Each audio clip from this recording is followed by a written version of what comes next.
Temperature first. Can I sit down again? Yes. Okay, hi, I'm Lucas Dunning, and this is my persuasive speech over the U.S. healthcare system. So imagine this: we live in one of the richest countries in the world, the United States of America, right?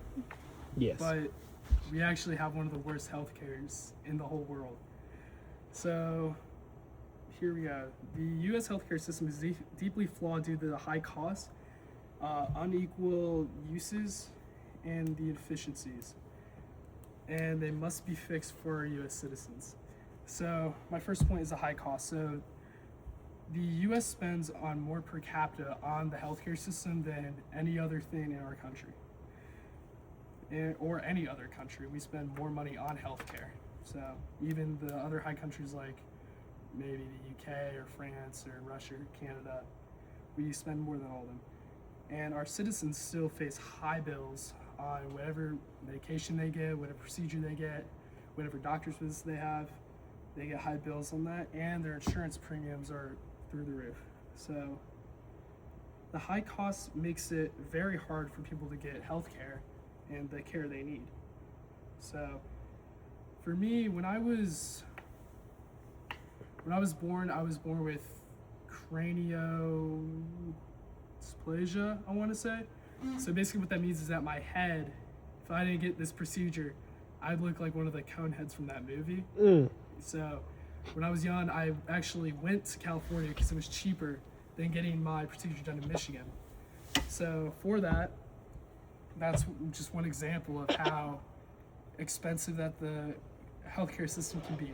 So my second point is the unequal access for my fellow Americans for the U.S. healthcare system.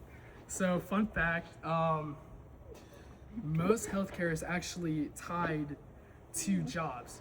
So a lot of people, they get jobs for healthcare. You hear people, they have better dental with some jobs or better eye care with some jobs. So with that, you think about all the unemployed people that we have in our country. That means they're not insured with healthcare in most circumstances. But anyway, also the low-income people of our country and the minorities, they also don't have access to these jobs, which makes it harder for them to get access to healthcare. And this is why the disadvantaged people are often more sick, or they often have lingering illnesses or lingering injuries themselves that they can't fix because they don't have the proper health care. So my third point is the inefficiency and the waste that happens through our healthcare system. So our system is burdened by the administrative complexity and poor care. That means we spend so much money on certain things we don't need. Billing is one of them. I know my mom works for the county EMS, and they just spend so much money on different billing, from the ambulances to the actual care that people receive. And that's money. They have to give people computers to do it. They have to spend more money, time, and assets on those. With that, that also affects different care. So some care you might not have the best, or might be looked over upon in certain things just because there's not enough funding for that, because it's going to other things that aren't necessary. And so an example for that is my brother. So when I was in 5th grade, my brother had some form of colitis, and during the procedure he actually got an infection due to the lack of funding that the University of Michigan training hospital had. That's why we go Sparty when we're down on the M.